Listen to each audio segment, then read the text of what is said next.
What's the right amount of time to dedicate to a game before deciding to stick with it? Opinions on that question will probably vary, but for me, it's about 3 hours. I've just always felt like that was the right amount of time to try out a new game. There are always going to be exceptions, of course, but so far it's worked pretty well for me. See, the thing is, there's a lot of new games out there right now. Not that I'm complaining, of course. More games coming out than there are hours in the day to play them is an awesome problem to have. And that brings us to the idea behind this entire video. I thought it would be interesting to jump into a brand new game and see how it holds up to a 3-hour playthrough.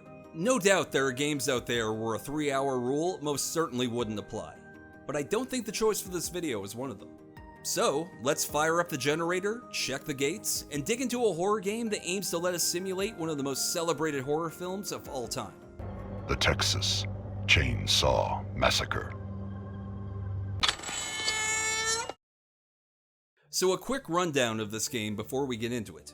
The Texas Chainsaw Massacre, the game, is a team-based co-op survival horror game. It dropped late this past summer for PS4 and PS5, Xbox Series S and X, PC, and the version I played it on, Xbox One X. The game follows the likes of previous online co-op horror games like Friday the 13th, Evil Dead, and to a slightly lesser degree, Dead by Daylight. You'll take the role of one of two teams. A group of teenage victims trying to escape the Slaughter family farm, or a member of the family themselves. Now, I have a lot of love for this slasher franchise. Hell, Leatherface was my Halloween costume just this past year. I even went back to watch the OG Texas Chainsaw Massacre on Shudder before jumping into this one. Mostly to refresh myself on any smaller details that might pop up in the game. And it's funny because despite being a huge lifelong horror fan, this particular genre of game never really appealed to me.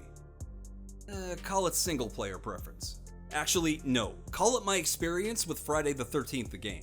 That was the last time I really tried out this genre of game, and it broke my heart. 20 to 30 minute waits in the lobby, constant glitches, stuttering, and the kill animations only showed up like 1 in every 3 times.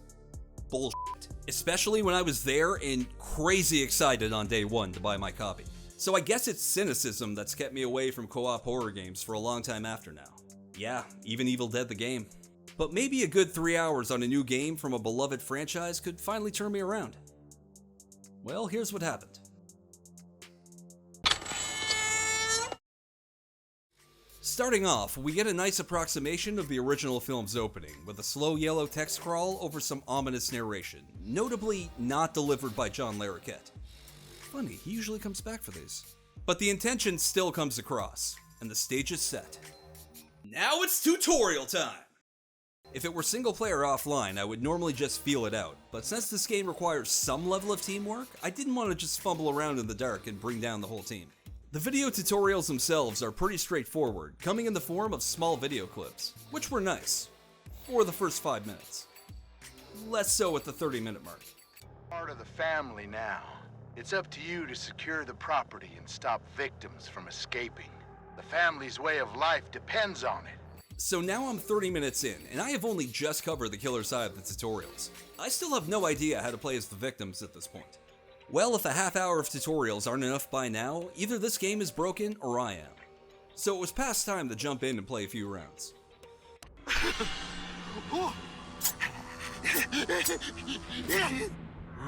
this is gonna be fun. Lots of fun. I started off with the hitchhiker, mostly in the hopes that I would at least get a voice line using the words head cheese. The tutorials describe him as one of the faster of the Slaughter family, with the ability to sneak into the same small areas that the survivors can. Seemed like a reasonable choice for a first-timer still trying to feel things out. So after starting up to a nice little homage to one of the opening shots of the original film, we're immediately taken into a cutscene reminiscent of Friday the 13th the game. That is, a scene where the game's main killer brutally kills off the character that isn't in the victim's party. And from there, it was off to the races. I got absolutely 0 kills. Damn it! So 1 hour in now, and a few things are starting to jump out at me. There is an interesting mechanic tied to the patriarch of the family, Grandpa. In the movies, Grandpa was considered to be the greatest killer in the family, and his relatives would actually feed him the blood of their victims. And they made that detail into an actual game mechanic! You'll collect samples of blood, both from your victims as well as from little deposits found around the map. Every deposit of blood you find can be brought back to Grandpa and fed to him. The more blood you feed Grandpa, the more power and abilities you get. Just a side note, sentences like that last one are exactly the reason I love doing this. The quick match feature was solid too. I rarely had to wait more than a minute or two to be connected with a party. So far, mostly good. Sure, half of the first hour was spent in tutorials and opening text scrolls, but so far it feels like a faithful experience, albeit one I really need to get better at.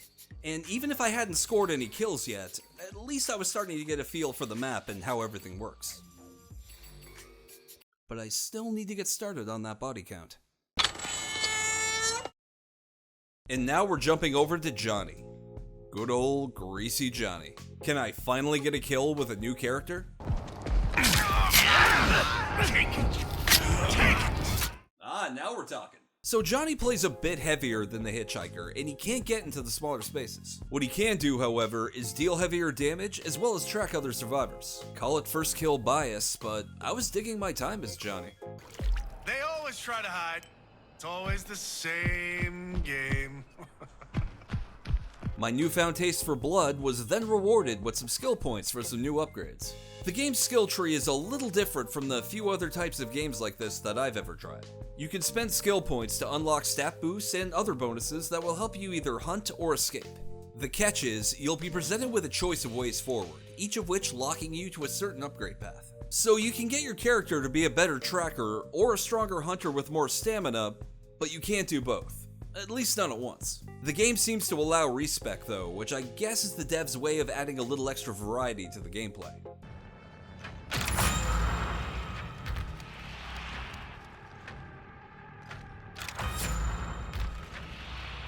After another round with a slightly more beefed up Johnny, I decided to check out some of the victims. I wasn't going to go through another 20 minutes of f***ing tutorials, but I was starting to get enough of a feel for the game to at least try the victim team. And I very soon regretted it. Don't get me wrong, the setup and the ideas themselves are solid. Evade the killers, quietly navigate your way through each map, and find items to help you survive and escape with your life. And to stack the deck even more, you're coming into this scenario in what would be a normal horror movie's third act, which means you have already taken damage right out of the gate. So much damage that you'll slowly bleed out as you make your escape. The more you bleed, the more fatigued your character will get from the blood loss. It's this wonderful up version of a time limit. I really dug it. Direct confrontation with the killers is definitely an option. It's a mostly stupid option without some backup, unless you're playing against me currently, I guess. But it's an option all the same. I think the biggest hang-up, at least for me and my ADHD-addled brain, was the wait after your survivor is killed off. I know it's not that uncommon in most PvP games, but the wait felt extra long on that first playthrough. Once I started to use the time to try and get a better idea of how to approach the game though, the feature regained a bit of interest for me. Another thing that those spectator moments taught me was that hiding actually works. With the third-person camera and progressive tracking upgrades, I really didn't think standing still or hiding would do much good, but there were clearly people who managed to make it work. Hell, it probably worked on me those first few killer rounds and I just never noticed. But hey, cool, that's a really intense feature. Sometimes the hardest thing to do in a game is do nothing at all, and I could already see the potential for some really tense moments later on. That said, if you see the screen getting yellow, run.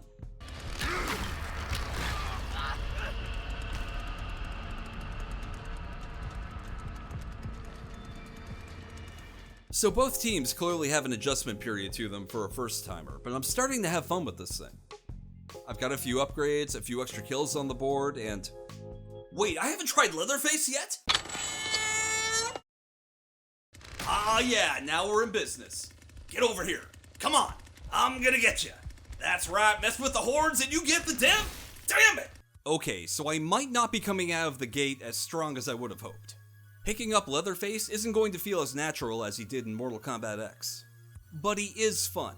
His main attacks are tied to his chainsaw and your ability to wield it properly. There's a button prompt that you've got to time just right to get the most damage out of your weapon. And once you're revved up and ready to kill, there's still a chance you'll overheat and stall.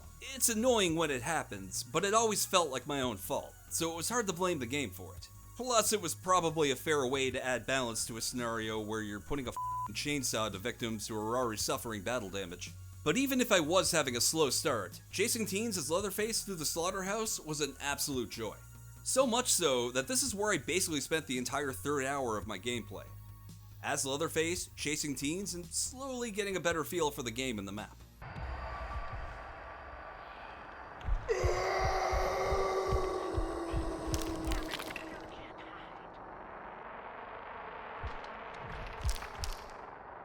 And this is where I get to the part where I feel like playing with actual friends and not just random people online must be a huge help. Even with all the tutorials, it still felt like most of my learning experience was on an island.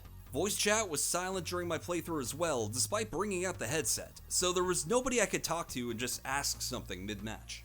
But, again, like the early skill issues, these honestly felt like me problems, not the fault of the game itself. But after 3 hours of playing as both victim and killers, was there enough here to make me want to keep with it?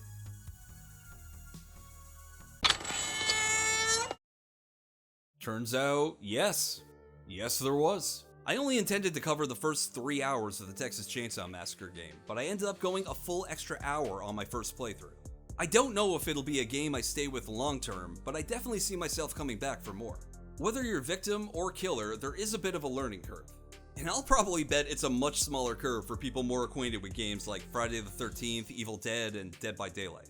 But as somebody who loves both video games and horror movies, this game provides a mostly faithful and mostly fun experience. There are a few things I was wishing for, namely a few choice actors and characters from the franchise as a whole to make an appearance, but none of that ruined the experience. Plus, I hear we might be getting some new DLC soon. Fingers f***ing crossed for some Lefty Enright. Rest in peace, you magnificent son of a bitch. This game does a pretty great job of recreating the third act of a slasher film. There are some intense chases, enough characters and upgrade options to keep the gameplay from getting too repetitive, and a ton of little details added in from the film to show the team making this game were making it with love. A love of murder, but love all the same. And I respect that. Hey everyone, thanks for watching and for sticking it out until the end of the video. That was our preview / early impressions video of Texas Chainsaw Massacre the game, and also an attempt at a new format. What did you think? Are you playing the game now, or did the early hours of the game fail to keep you hooked?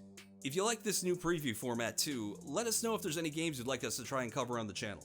And of course, let us know what you thought of the game in the comments below. As always, this is Tim from Haruokay, thanks for watching, and until next time, stay tuned.